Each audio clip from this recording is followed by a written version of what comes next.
जय गजानन, जय श्रीमन्नारायण, जय आदिशक्ति माता। दोस्तों, कभी माँ की गोद सोनी रह जाती है और कभी भगवान को भी प्रेम की तलाश होती है। आज मैं आपको एक ऐसी सच्ची और दिव्य कथा सुनाने जा रही हूँ जहाँ एक गरीब स्त्री ने भगवान को अपना बेटा बना लिया और भगवान ने भी उसकी ममता का कर्ज चुकाया। यह कहानी सिर्फ कहानी नहीं है, यह है प्रेम, भक्ति और भगवान से रिश्ते की वो डोर जो किसी मंदिर की घंटी से नहीं, माँ के दिल से बंधी होती है। तो चलिए सुनते हैं लड्डू गोपाल और माँ नेसा की प्रेरणादायक अद्भुत कथा। एक टूटा हुआ संसार। गांव नंदपुर की रहने वाली निशा एक निर्धन ब्राह्मण थी। पति के मृत्यु के बाद वो अकेली रह रही थी। कोई संतान नहीं, ना कोई सहारा। वह हर रोज मंदिर जाती, मगर मन का खालीपन उसके भीतर से खा रहा था। एक दिन उसने मंदिर में बैठे एक साधु से कहा, महाराज, मेरे जीवन में अब कुछ भी नहीं बचा, क्या मैं भी भगवान से प्रेम कर सकती हूँ? साधु मुस्कुराए और बोले, तू लड्डू गोपाल को अपना बेटा मान ले। पुत्र नहीं मिला तो स्वयं भगवान को पुत्र बना ले।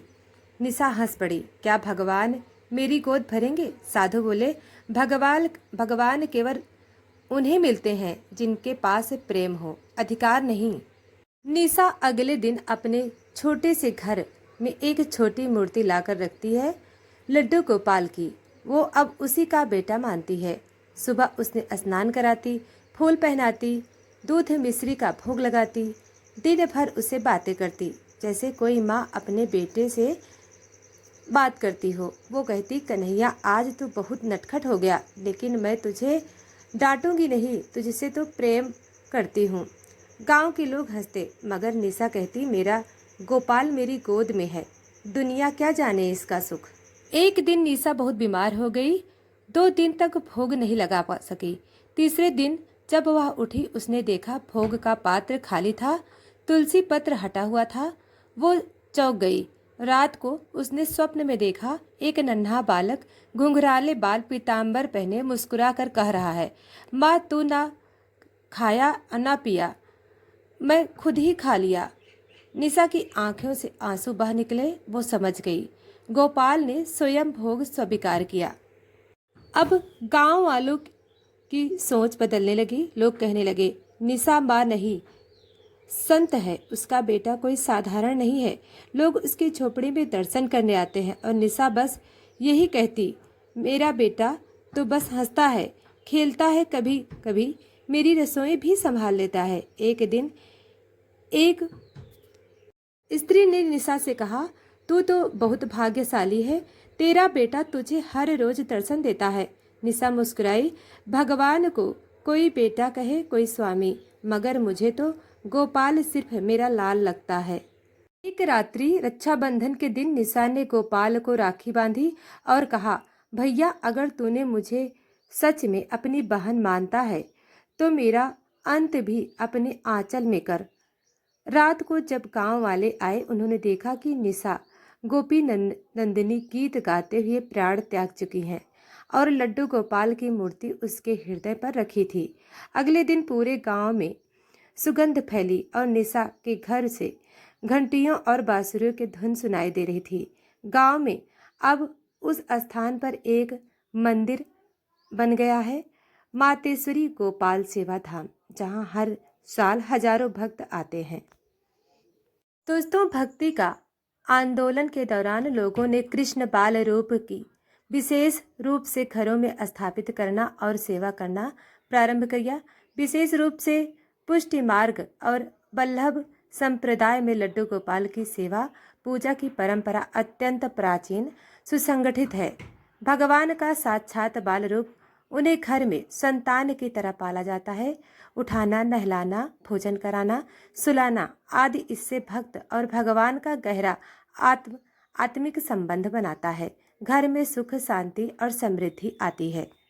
तो बात आज से लगभग 100 साल पुरानी है। बनारस से कुछ मील दूर एक छोटा सा गांव था, राजापुर।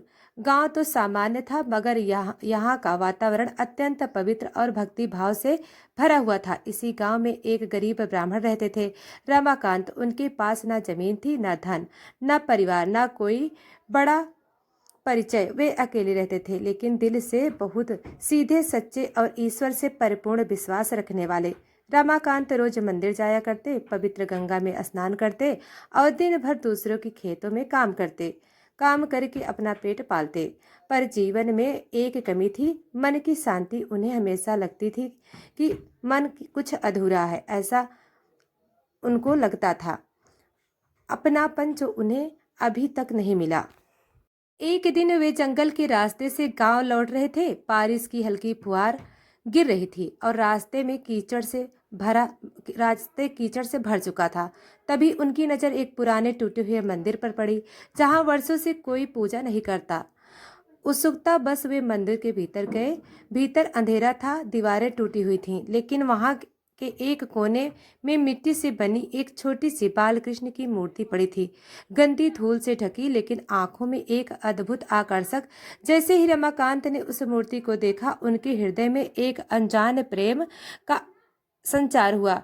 तो बाल कृष्ण, जिन्हें हम लड्डू गोपाल कहते हैं, मानो उस क्षण रमाकांत से कह रहे हो, मुझे अपने घर ले चलो और सेवा करो। रमाकांत ने उस मूर्ति को उठाया, कपड़े में लपेटा और अपने छोटे से झोपड़े में आ गए। उन्होंने गंगा जल से मूर्ति को स्नान कराया, फूल चढ़ाया, तुलसी अर्पित की और उस रात पहली बार उसने जीवन में शांति की नींद ली।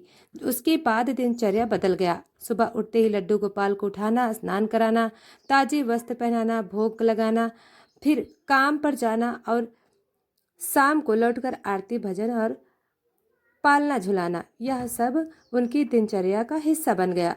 वह मूर्ति उनके लिए केवल पत्थर नहीं, वह थी उनका बेटा, उनका सखा, उनका जीवन। एक दिन जब रमाकांत खेत से लौटे, उन्होंने देखा कि उनका झोपड़ा चमक रहा है, जैसे दीपों से सजा हो। चकित होकर वह भीतर गए तो देखा लड्डू गोपाल के सामने ताजे लड्डू रखे हैं, जबकि रमाकांत ने तो कुछ बनाया ही नहीं था। वे घबरा गए, ये कैसे हुआ? वे सोच में पड़ गए। तभी उनके मन में एक मधुर आवाज आई, मैं अपने भक्तों को भूखा नहीं रखता। तूने मुझे पुत्र मान लिया, मैं भी तेरी चिंता क्यों ना करूं? रमाकांत की आंखों से आंसू बहने लगे। उस दिन से उन्हें कोई चिंता नहीं रही। तो दोस्तों, यह कथा समाप्त हुई। ऐसी ही कथा, भक्ति कथा पाने के लिए आप वीडियो को लाइक, चैनल को सब्सक्राइब करें। धन्यवाद।